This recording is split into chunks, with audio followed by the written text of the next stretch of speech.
Hello, मैं प्रमोद कुमार यादव अपने स्वागत कर रहा हूँ अपने स्पीड ज्ञान अकेडमी पर। आज मैं आपको सिखाऊंगा क्रिस क्रॉस मेथड से मल्टीप्लाई करना। क्रिस क्रॉस मेथड क्या है? सिस्टम जिससे हम लोग एक स्टेप में आंसर निकाल सकते हैं। इसका नाम है क्रिस क्रॉस मेथड। अब इसके नाम में ही इसका प्रोसेस छुपा हुआ है, क्रिस क्रॉस मेथड। इसमें क्या है सिस्टम, अभी आपको बना के दिखा दें। सबसे पहले मल्टीप्लाई अगर आपको करना, मान लो 48 का करना है 56 से, तो कैसे करोगे? देखिए, जो अभी तक मैंने आपको शॉर्ट वीडियोस में दिखाया है वो हमारी एक स्पेसिफिक डिजिट पर लगता था, लेकिन ये मेथड है हमारा, कैसा मेथड है? जनरल मेथड है। तो जनरल मेथड क्या होता है कि हम लोग किसी भी संख्या पर अप्लाई कर सकते हैं। तो अब हमारी इसमें दो संख्याएँ हैं, तो हम इसको करेंगे 3 स्टेप में हमारा आंसर आएगा। सबसे पहला स्टेप क्या होगा? सबसे पहला स्टेप होगा कि हमें 2 डिजिट हैं तो हमें लेफ्ट साइड की 2 संख्याओं की मल्टीप्लाई करनी है।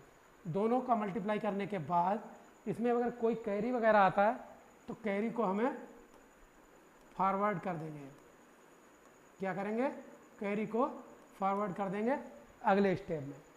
फिर दूसरा स्टेप क्या है? दूसरा स्टेप है कि पहले हमने क्या किया, लेफ्ट साइड की संख्याओं की मल्टीप्लाई कर ली। अब इसमें हमें दोनों संख्याएं की मल्टीप्लाई करनी है। और कैसी मल्टीप्लाई होगी? क्रॉस। कैसी मल्टीप्लाई होगी? क्रॉस।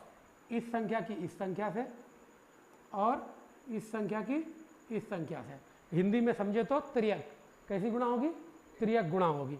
और इसमें भी कैरी जो आया होगा इसमें जोड़ देंगे।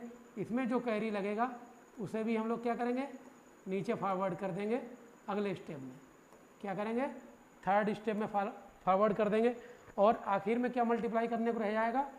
जैसे हम लोग इसको मल्टीप्लाई किया था तो इधर टच नहीं किया था, अब इन संख्याओं का मल्टीप्लाई करेंगे तो हमें लेफ्ट साइड में टच करने की कोई भी ज़रूरत नहीं। अभी क्या सिस्टम है, जितना आए उसमें कैरी फॉरवर्ड कर दो और पूरी की पूरी संख्या, कंप्लीट डिजिट जितनी भी आए उनको हमें नोट कर देना है। बस हो गया आपका आंसर।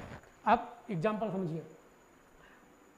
8 छंग 48, 48 के 8 हासिल कितने लगे आपके? 4। और फिर इसके बाद हम आपको कैसी मल्टीप्लाई करनी है? Cross multiply. 8 पंजे 40 और 6 चौक 24। इन सबको जोड़ना है। जोड़ने के लिए बहुत आसान है, आपको जोड़ की एक अलग वीडियो डालेंगे, चिंता मत करिए। और ये आएगा 6, 4 2 6। अब क्या लिखेंगे यहाँ पर हम? 8। और कितना हमारा हासिल बचेगा?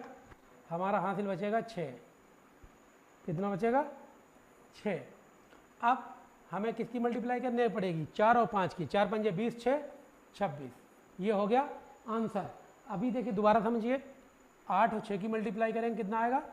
48। 48 का 8 हासिल लगे 4, 6 चौक 24 और 40 कितने होंगे? 64। 64 और 4 68। हासिल कितने लगे? 6। 5 चक्कू 20, 6 26। ये हो गया आपका आंसर। एक और एग्जाम्पल समझते हैं। ये ले लीजिए आप 58 और 84। इसको कैसे मल्टीप्लाई करेंगे? सबसे पहले इन दोनों संख्याओं की मल्टीप्लाई। 8 चक्कू 32 कितना होगा? 32। हासिल कितने लगेंगे? 3। और 4 पंजे 20, 4 पंजे 20। मैं आपके लिए लिख देता हूँ, वैसे तो मैं इसको मन में ही मल्टीप्लाई कर सकता हूँ, लेकिन आपको समझ में आ जाएगा तो आप भी मन में करना है, स्टार्ट कर देंगे। तो अभी मैं लिख देता हूँ आपके लिए। 4 पंजे 20, 8 28 64। तो ये कितने हो जाए? 4 3 7 और 6 2 8। यहाँ कितना लिखेंगे? 7। अब हासिल हमारा कितना बचा इसमें? हमारा बचा है 8। कितना बचा? 8। और मल्टीप्लाई कौन सी बची है? 5 8 40 और 8 48। ये हो गया आंसर। अगले क्वेश्चन को आपको हमें कमेंट बॉक्स में आंसर दें। 32 गुणे 52। छोटा सा ही मल्टीप्लाई दिया आपके लिए। अगर आपका हमारा वीडियो समझ अच्छा लगा हो तो लाइक करें, सब्सक्राइब करें, शेयर करें। अगले 2 पार्ट आप